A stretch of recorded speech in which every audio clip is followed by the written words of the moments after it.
So, can you tell that I had a root canal today? You had a root canal today. I had a root canal today.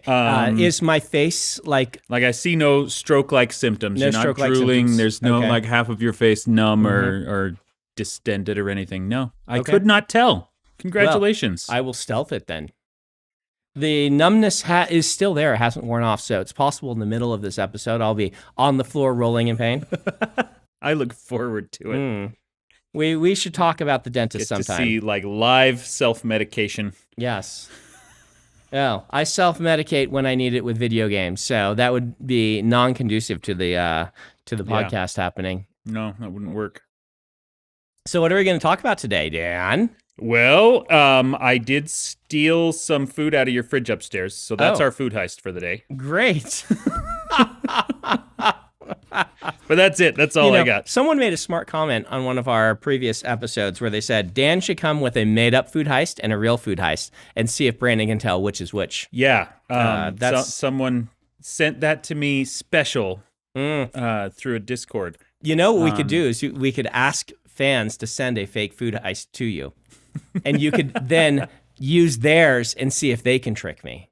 Okay. That feels like an onerous entire episode of like, hey, just nonstop user-submitted food heists. Just once in a while at the beginning of an episode. It's like, which one of these is real, Brandon? I like that, and I especially like that because it will create for you like a Philip K. Dick style distrust of reality. Yes. That anytime you hear about someone stealing food, you'll be a little suspicious that it might just be listeners. Speaking of distrust of reality, okay, Moon Knight. Moon Knight. Did you watch the whole series? I have finished Moon Knight. Wonderful. Yes, and so we are going to talk about. Let's talk about Moon Knight. We did a thing where we talked about the first 2 episodes, and now we're going to talk about the back 4 episodes. Yeah. Let me ask, overall, yes, did you enjoy it? I did. Very good. I am very up on Moon Knight. It feels deeply flawed in different ways than Loki was deeply flawed. But I loved the whole thing despite its flaws. So it's not WandaVision that is just basically perfect. There are definitely things like there's a pretty valid criticism that I read another smart poster made, said the problem with Moon Knight is the first episode is the best, right? Yeah. And it is. By a far. It is the best episode. And you generally don't want your first episode to be your best episode. But at the same time, I liked all the other episodes too. Yeah. And there are some problems. I mean, there's a huge problem in the only way to find out where the stars were at this point is to turn back time. Nonsense. Yeah. And it's like, I have an app on my phone. Everybody does. Now you can just pretend they don't know that. Khonshu doesn't have a phone, though. Khonshu doesn't know that. But there's 2 smart people there who are scientifically minded. And I have barely looked at the stars, but I know that you can reconstruct what the sky looked like very easily at any point in time. Yeah. And so this is the thing where they need a writing group to be like, let's come up with a different reason they have to rewind time. Do something else. Yeah, there were definitely points in that show where they're like, we're putting this in because we haven't had some cool special effects in a while. Rule of cool. And I have to say, that scene is really cool. Yeah, I don't know. Okay, well, let me ask. Because last time we talked, I was really down on episodes 2 and 3. Okay. That felt to me like the doldrum. And I enjoyed them. Wandering off. Even 3 you enjoyed. Yes. Like even 3. They go off and talk to, we need to get this vital information from a guy who has a circus in the middle of nowhere. And then you go to the circus in the middle of nowhere, and then Harrow shows up for literally no reason whatsoever because they need a fight. The weakest moment in the whole show that doesn't have to do with weird continuity. Like, I love the broken continuity scene because it's visually awesome. This is the laziest part of the show, right? Yeah. But it has something really cool to it. And I have not gone back and rewatched Moon Knight. But I had figured out pretty early into episodes 3 and 4, or maybe it was episode 3 where it struck me. I'm like, all right, there is obviously a third altar. And it was when I figured out in that episode or somewhere around, I'm like, oh, the third altar's killing people. That's the altar that comes out because we are learning more about, so we've got you've got the prime character, and you've got, I can't remember the names of them. So Mark is the mercenary. Mark the mercenary. And then there is Steven, who's the little nebbish museum guy. Perfect. And then there's like Lockley or something. Yes. So Mark is shown to be too compassionate to actually be killing people wantonly. And in that scene at the museum, or not the museum, the guy's private collection, there are scenes where he is just killing people and not even caring. And I'm like, and you think that was the third guy? And I'm like, that's out of character for him. That's the first place I'm like, oh, they just needed an action scene. It's out of character. Then by the end of the episode, I'm like, there's a third altar. And then it was 4th or 5th episode where Mark comes to, and you see dead people. And he's like, Steven, what did you do?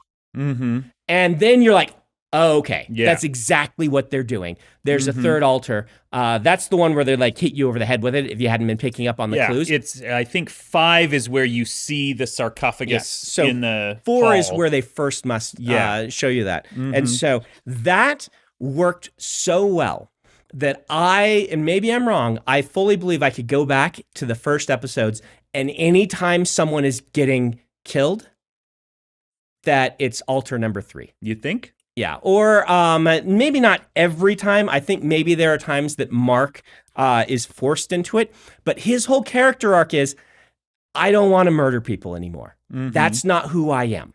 Yeah. Everything went wrong with this deal. I am done with that world.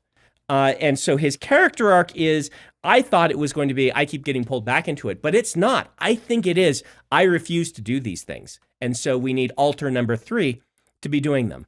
And I think even the stuff where we have the in the episode 1 that is so cool, where we're cutting back and forth between, I don't think he's cutting into Mark. You don't think that's Mark? No.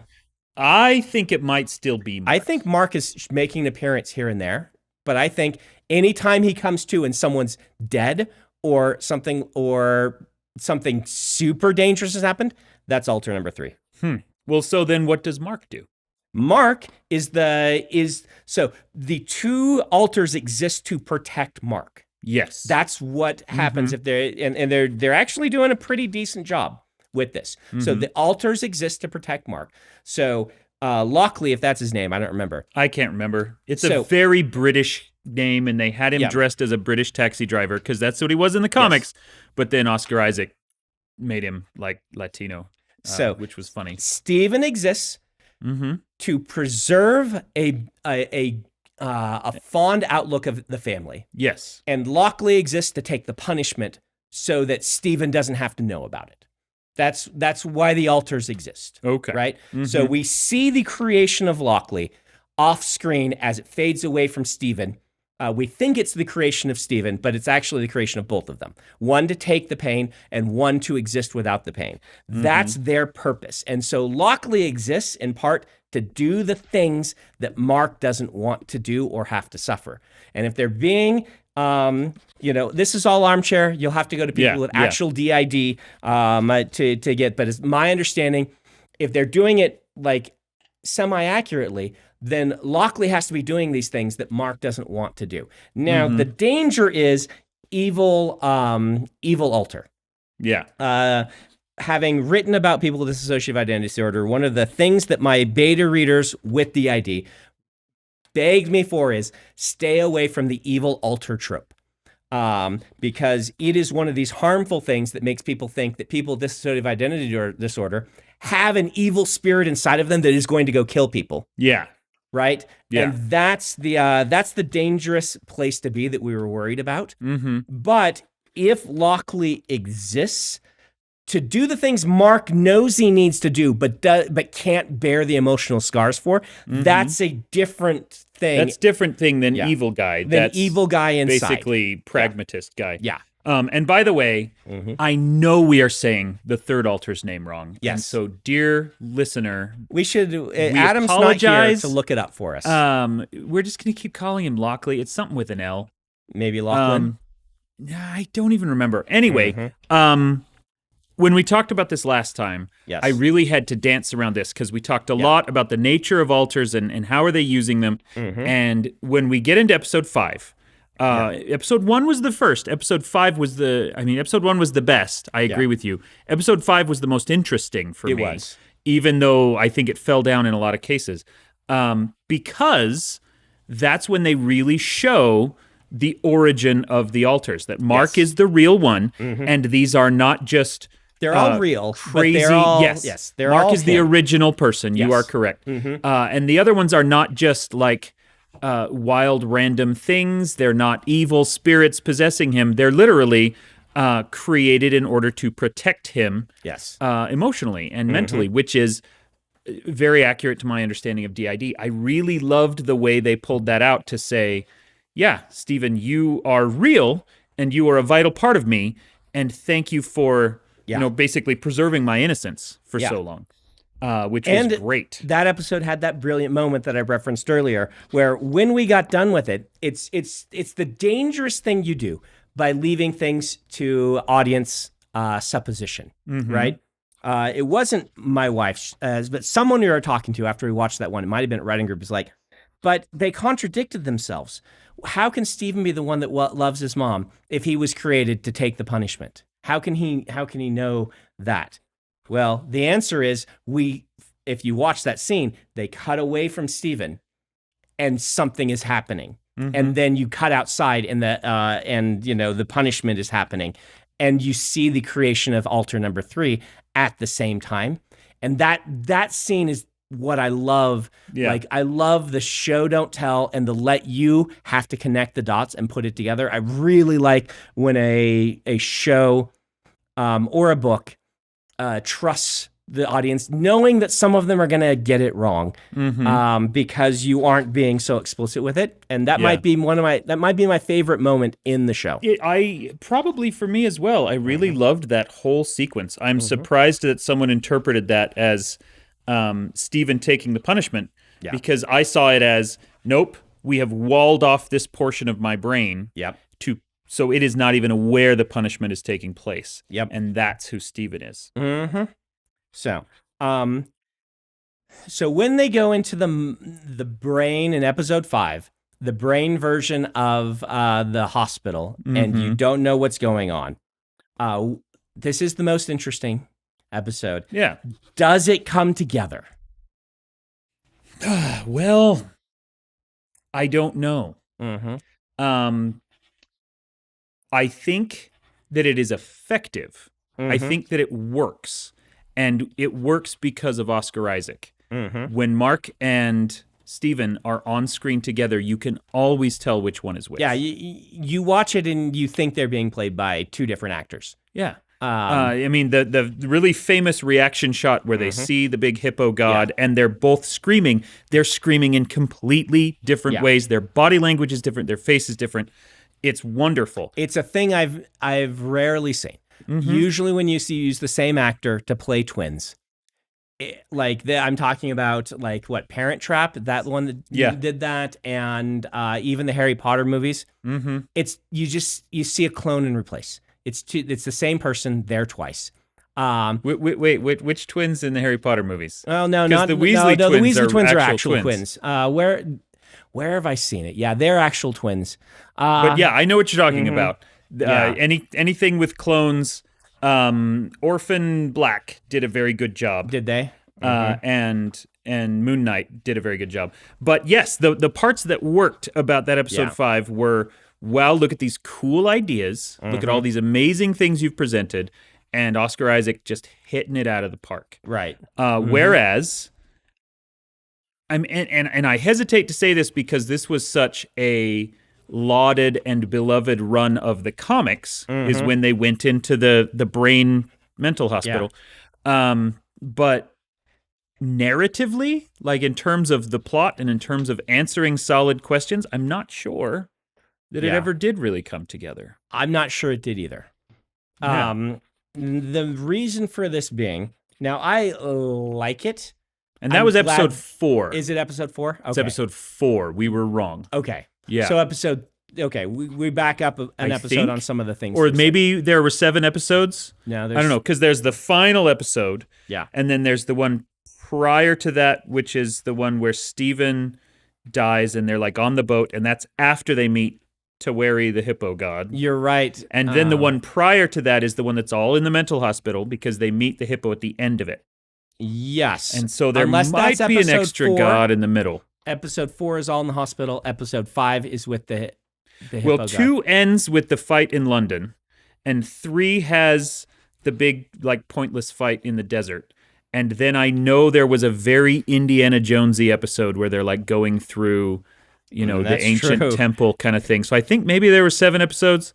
Again, we apologize. This is what happens when Dan watches it one month and I watch it another month, and then we record a third month. Yeah. So regardless of which episode is which, we do remember what happened. So why I'm worried this didn't come together, and while I'm going to say this is one of these things where I say I like the show in spite of its flaws because this was audacious. This was cool. It was different, and I absolutely would not have them change. Now, I might have them tweak, depending, but why I think it might not work as well is because this is a classic sort of we go into a place and the episode is completely different. All the answers we thought we had are thrown out the window, and you have to ask yourself, am I in a mental institution? Is he in a mental institution for real? Yeah. Is this the real world? And one of the reasons I worry it didn't land is by the end, you're pretty sure it's not the real world. But they don't even really address that. They don't address why there's a mental hospital in his brain. They don't address what he's doing there other than like exploring the altars in the past. That's all great. Yeah. But like the framework of it doesn't quite click for me. It's like, how does this relate to the hippo god? And all of this stuff and things. Yeah. It's mostly there. Let's be honest. It's mostly there. And as someone who has tried to write this at least twice, it isn't even necessary to have significant drama or tension around the idea of whether this is real or not, right? Yeah. Like that's something you and I even are playing with a little bit in Dark One. And so when they get in there and the psychiatrist is really quizzing him and grilling him, like, why are you making this stuff up? I don't know if I have to believe that it might actually all be fake in order to appreciate the story. Yes. But I didn't for a second believe that it might all be fake. I did.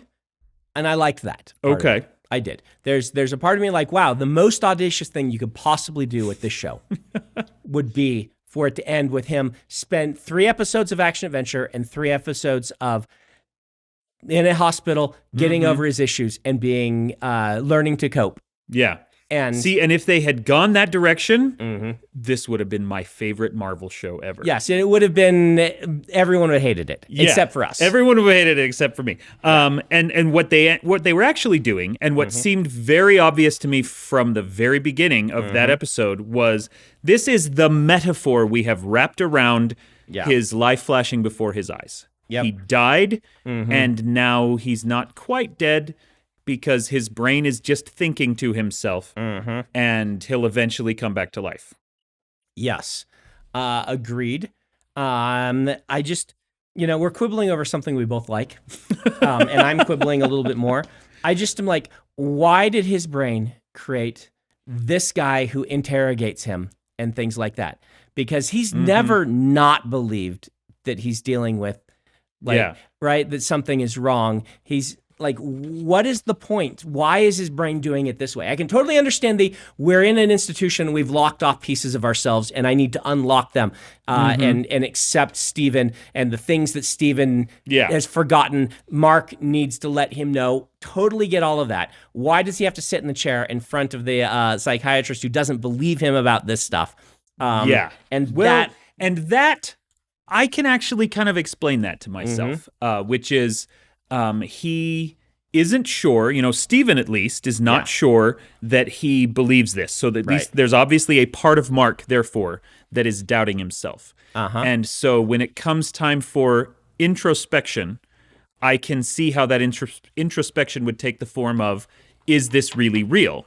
And it also makes sense to me that comes through the lens of an authority figure that I hate, forcing me to deal with these questions I don't want to deal with. That's a really good argument. I find myself swayed. Oh, well, thank you very much. I think I find myself swayed. I think you have convinced me. Okay. So I think that if there's a reason that I was wanting to go the other direction is it felt a little audience baiting. And that's the part. But you've convinced me that it's justified. And we audience bait all the time. We just justify it. We do. And then at the end, I do think they go for another fake out when they have Harrow show up in the mental hospital at the end. Yes. And we're supposed to think, oh, wait, is this real? Is he that there? one's pretty cheap. And that one was mostly just, no, he's been psychologically damaged by the big boss fight. And this is, we're putting it in a very similar looking mental institution because we want a gotcha. Yes. But, oh well. Gotchas will gotcha. These things happen. Did you like Mark/Steven's resurrection? I liked the fact that it happened, and I thought that it was presented in a cool way. I felt like there was one little step missing that would have helped the show for me. That like I'm not sure what step I want, but there is a step between he's dead and is in the afterlife, and there's a he comes back to life before Khonshu gives him back his powers. And in the narrative, he comes back to life because he has defeated the underworld, and the hippo god has let him go. That works, but part of the setup was, hey, if you can get Khonshu to get, if you have his powers, then maybe you can heal. I don't know. There's not enough. Of course, he died when he was Khonshu's thing. So, like, how he comes back to life, I feel it's like Taweri that brings him back to life, right? Yes. Not Khonshu. Right. But she says she can't do that. Yeah. So my thing is, and again, this gets back to my own very specific and personal wants from a show. I believe at the end of the day that this was an audacious show that showed us cool things we hadn't seen before. Yes. But that could have been even stronger if it was just about him trying to figure himself out without the need to spin an adventure story on top of the whole thing. Okay. I'm going to bounce back on that one. Okay. And just say, to date, the MCU is very adventure story heavy. Absolutely. And this is what they want to deliver and what they're promising that they will deliver. And I think that this is probably what the majority of the audience wanted. Yeah. I would have loved to see a lot more of the Egyptian mythology and Mark in the afterlife for longer than just the, however long he was there in an empty field, not talking to anybody. Just really take some more time with that instead of we have to leave this cool mind-bendy part of the story and get back into the real world so we can have a very bad kaiju fight and do some other stuff, and then that counts as winning. I don't 100% agree with you. I empathize with that. I just want the adventure side to be a little stronger because in episode 1, it is fantastic. It was great. And there are other parts that are pretty good. And I don't mind the Indiana Jones Tomb Raider stuff. The tomb stuff I loved. It was, that episode 2 and 3 did not work for me. I will say about the ending, when Layla got to be the avatar of Taweri and she got the suit and everything, That was wonderful. That I was great. loved every second of that. I thought that was really nice, and you can't have that without the action scene. You can't. You are correct. Now, the kaiju fight was how about this? One of the things that makes me fond of this story is I like that they're willing to be more small scale with it. Yes. This story needed a small scale. It needed a small scale. There's no further to that. It benefits from being a deep character dive. With the stakes, they maybe made the stakes even a little too high. But the on-screen stakes are, it's me versus Ethan Hawke, weird cult leader, rather than me versus Ultron, who can control the internet and things like that. And yes, there are gods and things like that, but really, if you look at the actual on-screen stakes, it's and I like that. I liked that Ethan Hawke was. Some people from writing group didn't like him as weird cult leader guy. I like that it's less of a we're gonna duke it out type thing. That he's a mastermind villain rather than I put on the suit. Like at the end of Iron Man 1, we have a big fight between two Iron Man suits, between guy who's never been in one before and guy who built the Iron Man suit. Because they needed to have an Iron Man versus Iron Man battle. And I like in this one that it felt a little less like that all the way through. But at the end, we do kind of have a kaiju fight, and we do kind of have big action sequences and things. Well, and the big fight at the end is against Harrow. Yes. He doesn't get a suit, but it still is, fight your own reflection kind of trope. And so I'm kind of agreeing with you on that last episode. I just wanted it to be better of the thing they were doing, not crazy mind palace stuff. So while definitely there's different directions I would have gone in, at the end of the day, I'm really glad that they kind of swung for the fences on this, that they were willing to try to do, I mean, if anything, their problem is that they tried to do too many big, cool things all in one story, and that is not something that I am going to be sad about. I would rather have people aim high and fail than just show me something dull. Yeah, and which is what Winter Soldier and Falcon did. You've got Oscar Isaac, and you are letting him flex. All over everything. If that's a phrase that is not too weird to say. Letting him Oscar Isaac all over the place. Well, and let's not discount Layla. No, she did the actress that did Layla. Too. She held her own against Oscar Isaac. Doing just a tour de force, multiple personality performance. And I thought she did a really fantastic job. So where do you rank this in your MCU television show hierarchy? In my television show hierarchy. I was about to ask, do you mean which ones I liked the most or which ones I thought were the best ones? And I don't know if there's a difference between those. Tell me if there is a difference between them. WandaVision, I think, is still the best one. That's where I am, too. Loki, I think I enjoyed better because it was more sure about what it was doing.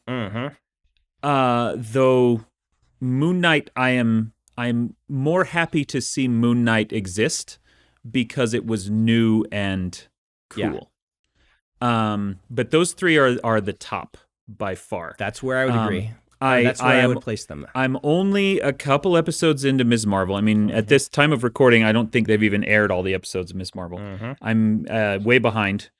I'm enjoying that a lot.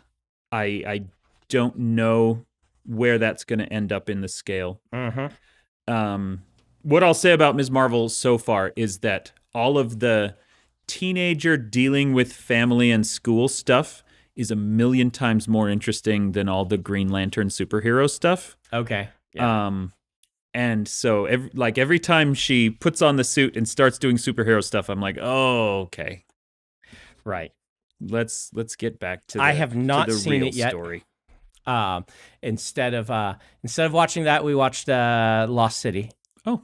So maybe we should talk about that one. We can do a Lost City episode. We did a whole episode on that basically before you saw it. So because we talked about like stories about authors. Yes. Anyway, what else is there? I think Falcon and the Winter Soldier, I want to say is the bottom, except I was so bored by What If I didn't even watch it all. So I have to put that one at the bottom. I have to put What If at the bottom too, unfortunately. Because as I think I've said on the podcast before, I actually really liked the concept. A lot of people didn't. I adored the old comics. Yeah. What If comics. It just got boring. And beyond that, it played it too jokey in some ways for me. Yeah. And so it didn't come together for me. And not all of them are jokey. The Doctor Strange one wasn't jokey, but these are they just didn't really land for me. So yeah, I would put it at the bottom. Yeah. And Falcon and the Winter Soldier as competent. They got better as it went along, but still not my favorite. Except for the ending. Yeah. Oh, they had the worst finale of any of them in that one. And then what am I forgetting? I actually really liked Hawkeye. I have not yet watched it. Hawkeye does not stand out. Hawkeye is exactly the kind of small stakes story that I appreciate because it gives texture to the rest of the universe, right? Yep. I have to watch Hawkeye because I demanded on Facebook getting a Hawkeye movie at one point and then have not yet watched it. But you're like, you have to watch this so we can talk about it. So yeah, Hawkeye is good. I leapfrogged Moon Knight above Hawkeye so that we could have this episode. Which is good because I'm very excited to have talked about Moon Knight. Yeah, and then is there another one that I'm forgetting? Or is that all of them? Well, they will let us know in the comments. They'll let us know. They will absolutely let us know. Not even be talking about Marvel if we can't remember the names of characters or which shows exist. Yeah, they come here for... Well, they don't come here for Marvel expertise. They come here for narrative expertise. Okay, yes. So let's talk about What If a little bit then. Okay. Because I want to... I remember, for example, there was a really cool What If that I read when I was a teenager that was like, what if all the X-Men had died? And then it was, they had to find new X-Men. And they ended up getting, Warpath and Banshee and other characters who are in the X-Men universe. And they just kind of became the main X-Men. And that kind of thing is great because it's, 32 pages long at most. And I know that I don't have to care about it. Right. And so, like, in the What If TV show, it felt like they were trying to give too much import to things while also taking its importance away. Yeah, that's a great way to put it. So, episode 1 was Captain America again, but with Captain Britain this time. And I watched that one, and I thought, that was awesome. I enjoyed that. It was a great little, very kind of Hellboy-esque story. This is Cthulhu in World War II, and we get to see, Agent Carter kicking butt. I loved it. And so I had a blast with that one.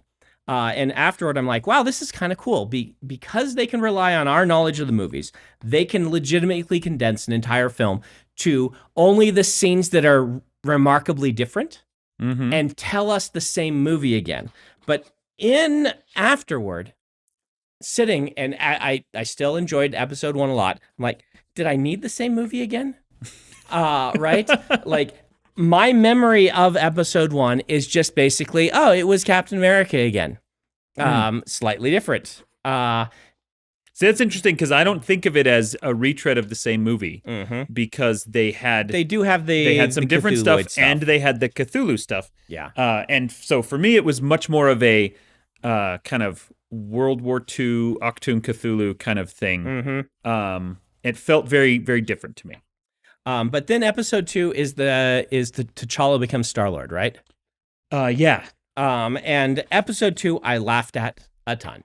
Getting, laughed at or laughed with? Laughed with. Because I was laughing at it. I laughed with it because it wanted you to laugh. Like when Thanos is there trying to explain, no, this would work. It's actually okay. The entire joke that T'Challa, he and Captain America are these just like super pure individuals that if T'Challa got kidnapped, he would just turn them all into... That the whole universe would be Yeah. Like inescapably better because he's such a nice guy. Yeah. That joke was hilarious. But it also treats the original canon very poorly in a lot of ways, right? Yes.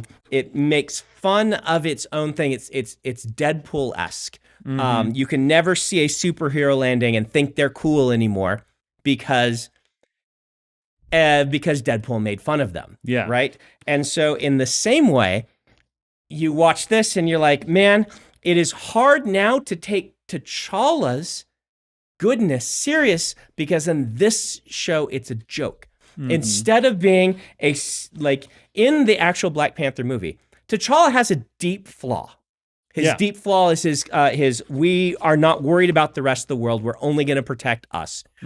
He is not so, like, he is morally upright with a code of honor in one way, and in another way has a deep flaw that the villain is able to punch him in really hard. Yeah. And that makes it a very nuanced film for an action movie about punching a lot of people, right? Yeah. And because of that, it's one of the reasons why I really love that movie is this, it's a deeply flawed hero. And this just pretends, T'Challa's just so good. And he is good. And it's a funny joke. But it undermines the fact that his whole movie is about his flaw. Exactly. One thing I know I've said on the show before is that as much as I love all the Captain America movies, it always bothers me that they ask really powerful questions, and then instead of answering them, they shoot each other. Right. Black Panther, I love because it doesn't do that. Right. It asks a very tricky question. It's dealing with, worldwide systemic racism and, can we close our eyes to others and immigration and all these things. And then at the end, it deals with it directly. There's a big old punch out first. Yes. But then at the end, they actually have an answer to the question. Right. Which Captain America never does. I love that about Black Panther. And so because of that, this one, it's also like Thanos wasn't really a threat. You just needed. Yeah, all he needed was a good friend. You needed Captain Picard to come in and give him a Captain Picard speech. If you just had someone from Starfleet, or if, then he would have been talked out of, like, genocide. Oh, it's not genocide because that's the joke. It's hilarious, but it also undermines the entire thing. So you just have to take it as a joke, as a Deadpool fourth wall breaking joke. That's why I'm laughing with it, because the only way they could do this is to do it intentionally. Yeah. I don't know. I did that's the one where I started to feel like, wait, how seriously are we supposed to take these? And that is the one that made me think, as you are suggesting, that no, I don't need to actually take these seriously, right? And then the zombie one was my least favorite. Well, we're skipping the Doctor Strange one. It didn't work for me. The Doctor Strange one is the one that ruined the show for me. Okay. Because that's the one where they're like, this is a completely different story, but also it seems very much like we are making it canon. Like it is part of the thing. He ends up talking to the Watcher. Yeah. Like there's all this weird, crazy stuff going on that feels like it matters all of a sudden. Yes. And the first two didn't. And so that's when I thought, oh no, this What If show has taken itself way too seriously. And then me being the horror guy, I actually really loved the zombie episode because I got to see zombie versions of all the heroes that I love. And there's a lot of dark humor in it and some genuinely terrifying moments, like when we realize that there's a zombie Scarlet Witch that Vision's been feeding people to. Like that's really meaty horror stuff. But then the ending of it, I thought, oh, I actually don't want to just leave this world and go somewhere else. I want to see what happens next in this zombie story. And so that made, again, that's 2 episodes in a row that kind of ruined the whole conceit of What If for me. And that's when I decided I didn't need to watch anymore. So this is a difference in perspective. Okay. Because I like the right kind of horror for me. Not that it's the right kind of horror, but there is a flavor of horror that works for me. Yes. And there, I guess there are multiple flavors. They were trying for one of the flavors, which is the horror comedy. This is so over the top, it's ridiculous. So we're going to have Ant-Man's head cracking jokes. Number one, the jokes throughout the entirety of What If just were not as good as they were mostly cringe. But Ant-Man's head cracking jokes, just I I cannot in that story. I can have fun in something like Shaun of the Dead, where you are cracking jokes because the characters are legitimately hilarious and the scenario is really, really funny, and still have some emotional connection to things that are going on. But in a show like this, where they are killing heroes for shock value, with him cracking jokes, the tone was just completely amiss for me. I cannot argue with that. I think the tone that worked for me was much more of the vicious zombie splatter horror. Let's watch giant man get turned into a big giant zombie because a million people are eating him. Like, that's grotesque, and I dig that. Yeah. But yeah, the humor in it didn't work at all. Well, and like even the twist, like, hey, the Vision is feeding people to Scarlet Witch. It didn't land for me because everyone else is on character. And then there's just a wild deviation in character to such an extent that I can't swallow it. It's, again, one of these tonal things. That's supposed to be a big shock. I'm like, but Vision wouldn't do that. Right? And in each of the other ones, each of the other episodes, all the characters are on character. Even if they're exaggerated a little bit, T'Challa's a little more, T'Challa-y, and things like that. Doctor Strange is a little, but they're all on brand. These are all things I could say these are the characters I know, just in a different scenario. And this one, suddenly, we replaced Vision with someone who's willing to commit mass homicide. Yeah. A completely different version of Vision, which in the Doctor Strange one, as much as I didn't like it, the character worked because the entire what if his character was different. Yes. And in this one, it was not what if Vision was a sociopath. It was what if there were zombies and also Vision was a sociopath. Yes. We're out of time. We should come back. We'll talk about Lost City and on one of these episodes. And I also want to do one talking about the dentist. I'm sure we can make it interesting. Talk about your root canal. Awesome. How's that been?